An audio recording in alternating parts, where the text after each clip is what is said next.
5. Number of unpaired electrons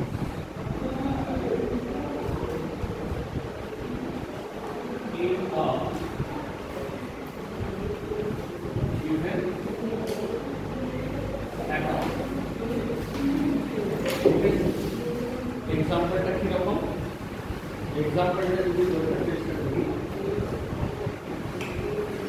এক্সাম্পলটা যদি বোঝার চেষ্টা করি, সে ফর এক্সাম্পল নাইট্রোজেন আছে, তাহলে 7 নাইট্রোজেন, এটার ইলেকট্রনিক কনফিগারেশন কি হবে?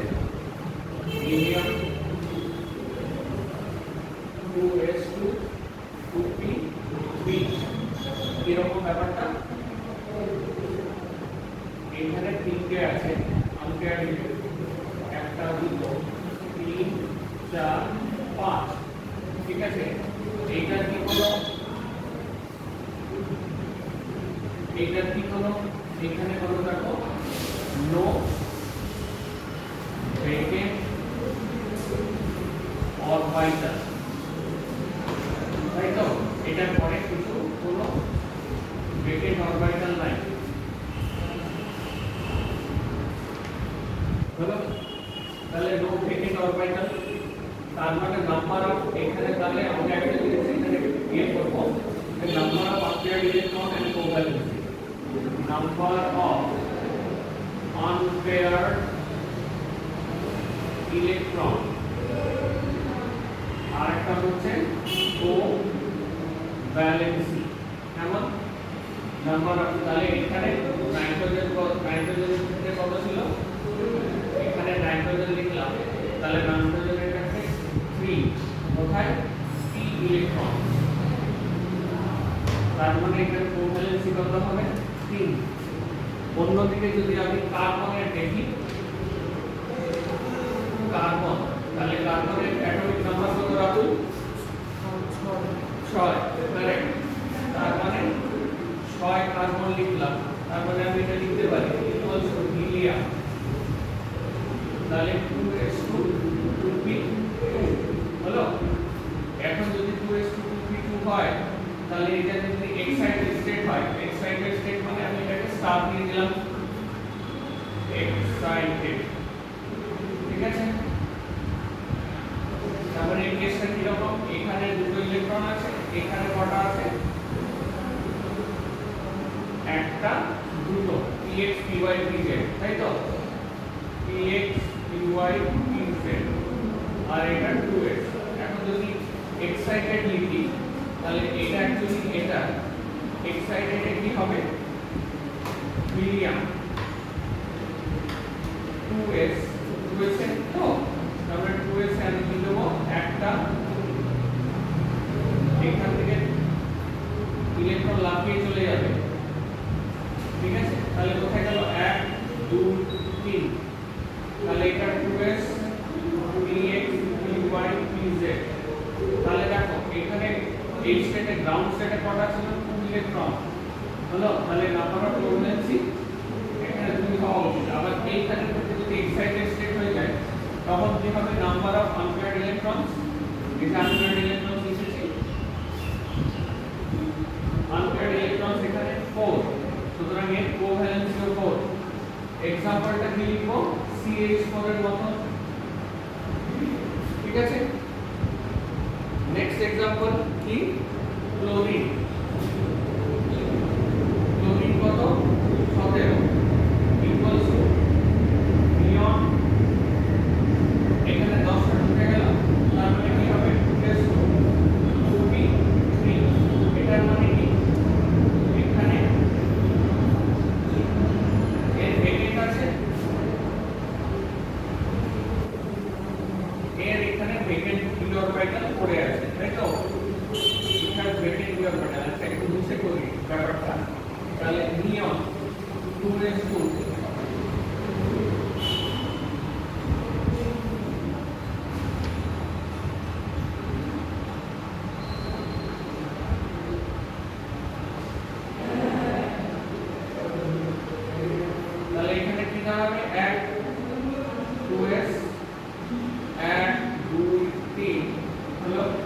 তাহলে এখানে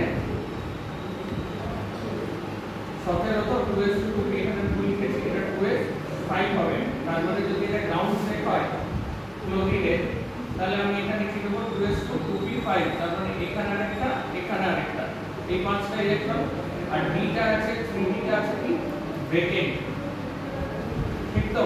এটা 2p, তার মানে ক্লোরিন যদি স্টার থাকে এক্সাইটেড স্টেটে কি করতে পারে, এখানে গেল, এখান থেকে অনেক রকম এক্সাইটেড স্টেট হতে পারে।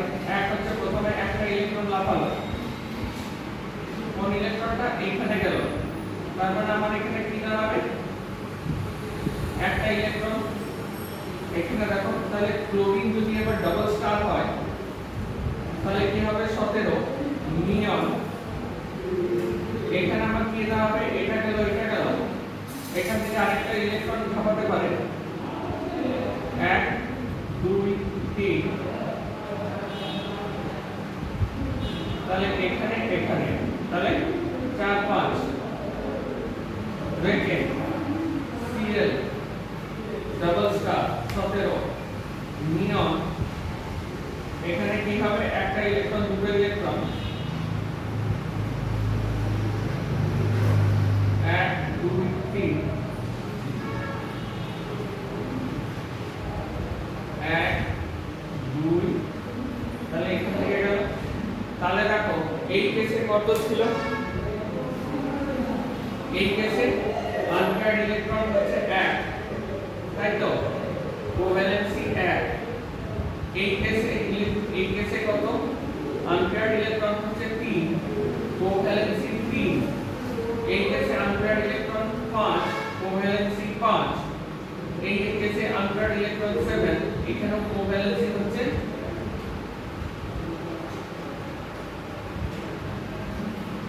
7। বোঝা গেছে?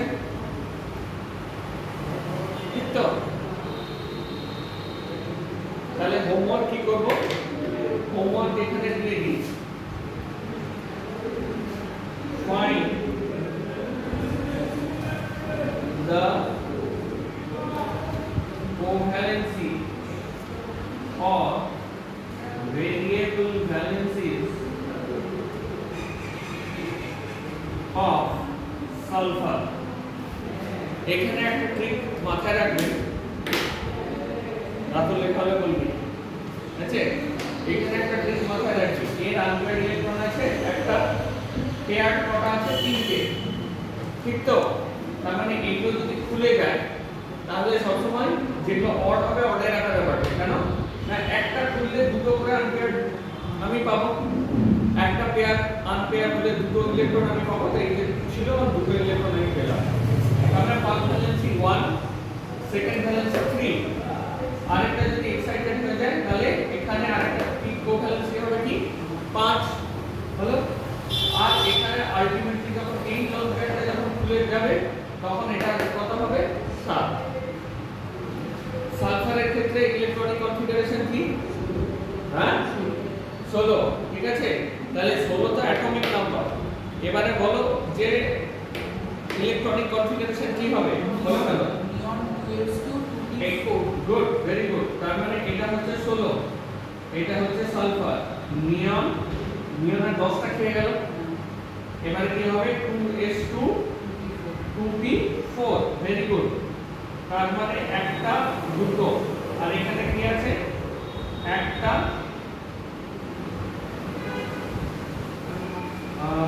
আচ্ছা 2p4 তো, আচ্ছা বেশ 2 3, এটা হলো 3, আর এখানে একটা 4, ঠিক তো? এখানে এটা কি কটা আনপেয়ার্ড ইলেকট্রন আছে, দুটো। তাহলে এখন কোভ্যালেন্সি কত হবে, দুটো।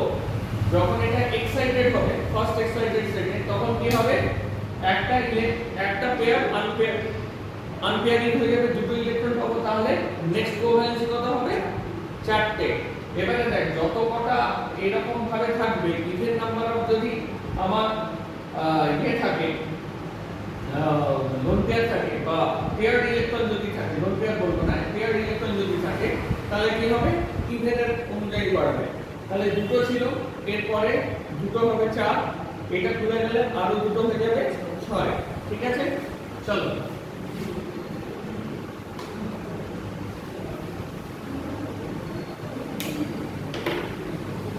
তাহলে নেক্সট কি দেখবো। নেক্সটটা যেটা আমি দেখতে পাচ্ছি সেটা হচ্ছে যে concept of balance bond theory.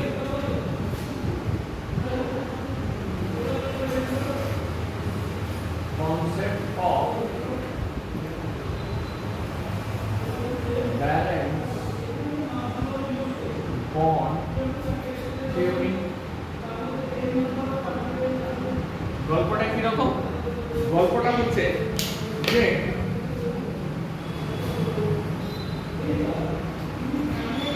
তাহলে কি bond is formed by minimizing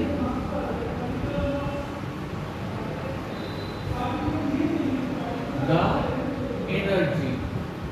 ঠিক আছে, এটা কি রকম? এক, দুই নম্বর হচ্ছে formation of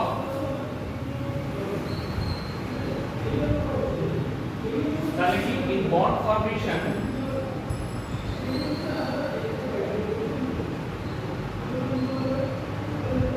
valence shell electron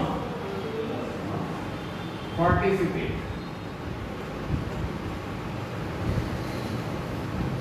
ঠিক আছে, তাহলে ভ্যালেন্স শেল ইলেকট্রন যদি এটা যদি পার্টিসিপেট করে তাহলে আমি বন্ড ফরমেশনটাকে কিভাবে দেখাতে পারি।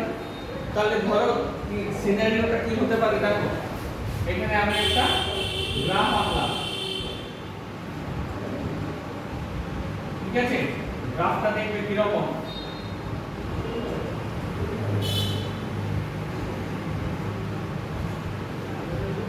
এখন যখন দুটো অ্যাটম অ্যাপ্রোচ করছে, কি রকম অ্যাটম অ্যাপ্রোচ করছে, এইখানে অ্যাপ্রোচ করছে, এদের মধ্যে ডিসটেন্স প্রচুর। ঠিক আছে, আর এইখানে কি হবে, তাহলে দু রকমের, এটা হচ্ছে এনার্জি, এইদিকে পজিটিভ, এইদিকে হচ্ছে নেগেটিভ, তাই তো। এবারে গল্পটা কি রকম হচ্ছে, দুটো আমার কাছে যদি দুটো অ্যাটম থাকে, দুটো অ্যাটম দুজনকে অ্যাপ্রোচ করছে, তাহলে তোমরা জানো এই যে অ্যাটমটা আছে এর অ্যাটমের বাইরে ইলেকট্রনস আছে, এরও বাইরে ইলেকট্রনস আছে বাইরের পক্ষে শেলে, তার মানে একজন আরেকজনকে রিপালশন করবে। আর এইখানে নিউক্লিয়াস বসে আছে, এই নিউক্লিয়াসটা এই ইলেকট্রনের উপরে, আবার এই ইলেকট্রনটা এই নিউক্লিয়াসের উপরে। অন্যভাবে এই নিউক্লিয়াসের যে পজিটিভ চার্জটা এই ইলেকট্রনের উপরে যে করবে, তাহলে দুই রকমের ফোর্স কাজ করছে, একটা হচ্ছে অ্যাট্রাকটিভ আর একটা হচ্ছে রিপালসিভ। তাহলে যদি ফোর্স অফ অ্যাট্রাকশন, তাহলে আমরা বলতে পারি কি একবার ফোর্স অফ অ্যাট্রাকশনটা বাড়বে, ফোর্স অফ রিপালশনটা কমবে, দিয়ে মিলে বন্ড তৈরি হবে। তাহলে কি রকম সিনারিওটা? সিনারিওটা হচ্ছে এই রকম। এটা কিন্তু টাচ করবে না, ঠিক আছে, it will get through but no touch, এটা কোনোদিনও টাচ করবে না। ঠিক আছে, তো এই সময় কি আছে, এই অবস্থা, এইটা কি এইখানে, এইটা হচ্ছে এই রকম সিচুয়েশন, এখানে দুজন দুজনকে ওভারল্যাপ করে গেছে। এটা হচ্ছে সেই অ্যামাউন্ট অফ এনার্জিটা। বলো এখানে কি হবে, দুটো প্রায় ইন্টারমিডিয়েট, এখানে কোভ্যালেন্স সবথেকে বেশি, এখানে অ্যাপ্রোচ করেছে, ওভারল্যাপ বেশি হয়ে গেছে। এখানে কি force of repulsion greater than force of attraction. হলো, আর এই জায়গাটায় কি force of repulsion is equal to force of attraction. এখানে কি force of attraction greater than force of repulsion, এই জায়গাটায়। তার মানে এই জায়গাটায় আমি একটা বন্ড ফর্ম করব। আর আচ্ছা, এইখানটা আমি লিখে দিই, এইটা হচ্ছে force of attraction is equal to force of repulsion. হলো, এই জায়গাটা কি, এই জায়গাটা হচ্ছে ইন্টারনিউক্লিয়ার ডিসটেন্স।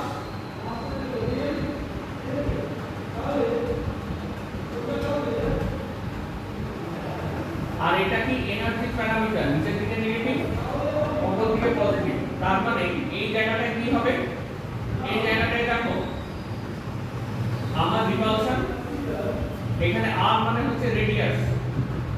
রেডিয়াস মানে কি ইন্টারনিউক্লিয়ার ডিসটেন্স। এইটা আচ্ছা এখানে আর দিয়ে, তার মানে আমি যদি বলি এ এ মলিকিউল, তার মানে এখানে কি আর এ এ, তাই তো এখানে এই ডিসটেন্স এখানে, আর এখানে দেখো কি হয়েছে, এখানে ডিসটেন্স অত্যন্ত বেশি, ঠিক আছে, সেপারেটেড হয়ে গেছে।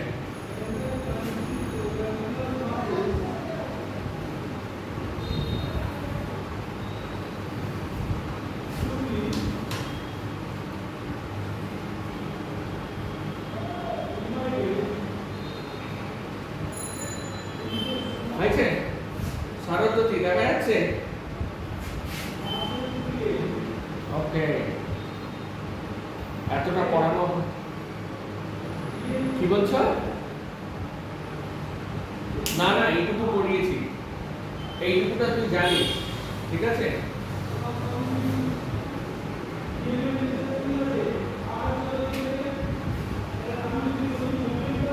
ঠিক আছে ঠিক আছে ঠিক আছে, চলো চলো,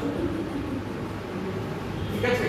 তার মানে দেখো দুটোর মধ্যে কোনো বন্ড ছিল না, ঠিক তো, এই ডিসটেন্সে কোনো বন্ড নেই, এইটা একটু আলাদা হয়ে যায়, এখানে বন্ডিং ডিসটেন্স এ এ একেবারে দুজন দুজনকে ওভারল্যাপ করে গেছে। এখানে হয়েছে কি একজন ইলেকট্রন দিয়েছে, ঠিক আছে, আরেকজন ইলেকট্রন এরকম করে বন্ডিং ছিল, ঠিক আছে, ভ্যালেন্সিয়াল ইলেকট্রন পার্টিসিপেট করেছে, এখানেও এ এ আছে, এখানে এ এ সেপারেটেড, বোঝা গেছে। আর এটা কি দিচ্ছে, এটা হচ্ছে বন্ড ডিসটেন্স, তাই তো।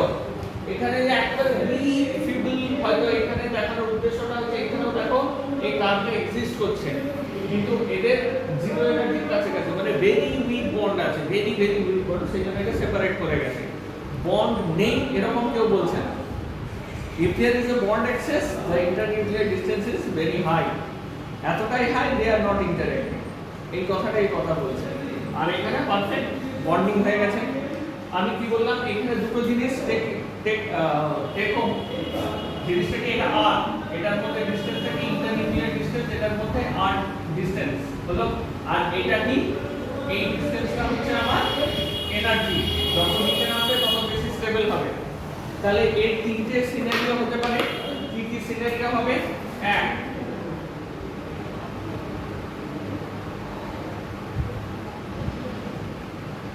ধর আমার কাছে দুটো অ্যাটম আছে, ঠিক আছে, একটা অ্যাটম আমি ব্লু দিয়ে কাজ করছি,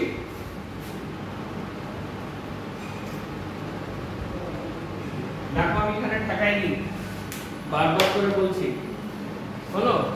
আরেকটাকে আমি কি করব,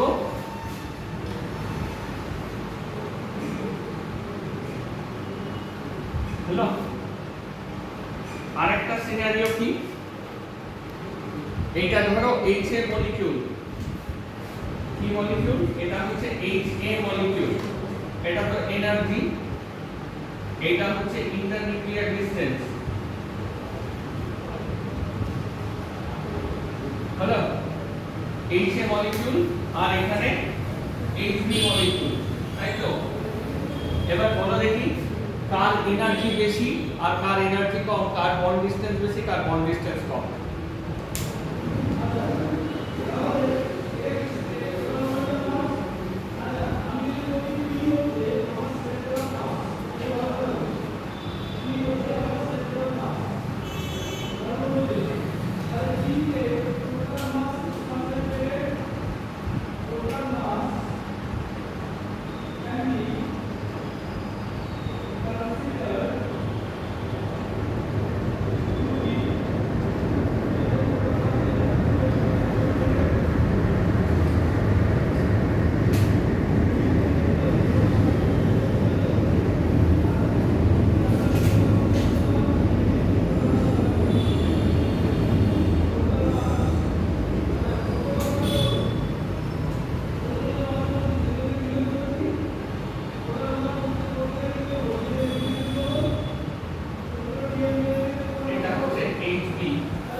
বলো দেখি দুটো কেসে কার এনার্জি বেশি কার এনার্জি কম, কার বন্ড লেন্থ বেশি কার বন্ড লেন্থ কম। দেখো এটা তো ইন্টারনিউক্লিয়ার ডিসটেন্স, তার মানে এইটা হচ্ছে আমার HA, এই ডিসটেন্সটা কত r, তাই তো? তার মানে এখানে RHA is less than RHB, ঠিক তো? এটা তো RHA,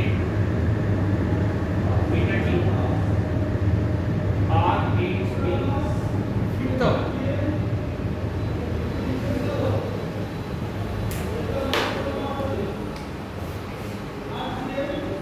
HA এখানে কি হবে, কিন্তু এটা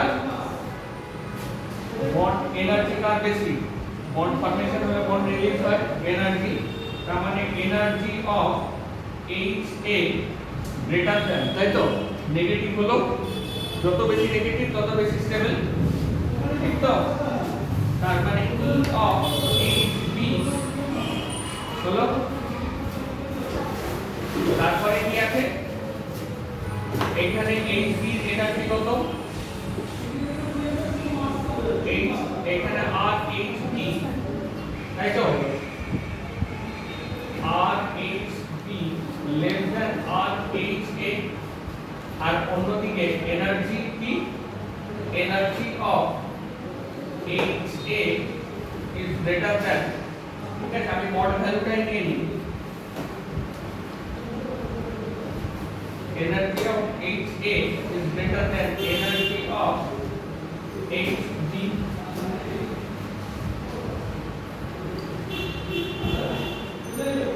ঠিক তো?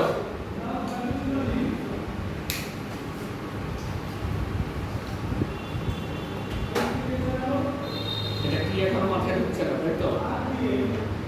বেশ, এখানে দেখি হচ্ছে এই দুটো এখানে ফ্যাক্টর আছে, একটা হচ্ছে অ্যাট্রাকটিভ আর একটা হচ্ছে রিপালসিভ।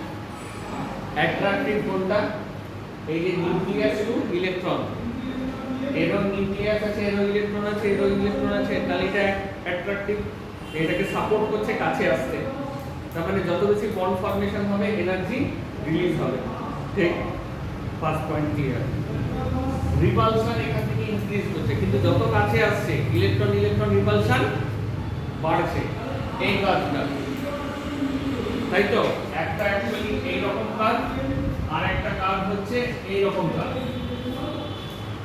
এই দুটোর যোগ হচ্ছে এটা, এটা কি অ্যাট্রাকশন কমছে আর রিপালশন বাড়ছে, এই দুটো কাজ যদি যোগ করি দেখ এইখানটা এই জাংশন পয়েন্টটাকে দুটো তাহলে এটা তো কমাচ্ছে, তার মানে এটা কিছুটা কমবে, এটা এরকম এরকম এরকম কমছে, কিন্তু আবার বাড়াও শুরু করছে এরকম করে একটা ডিসটেন্সের পরে, that is why this looks like this is Bohr's potential, এটা একটা potential well Bohr,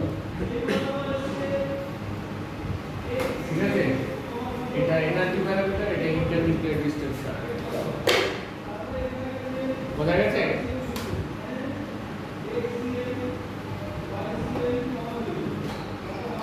লেখা হলে বলবে।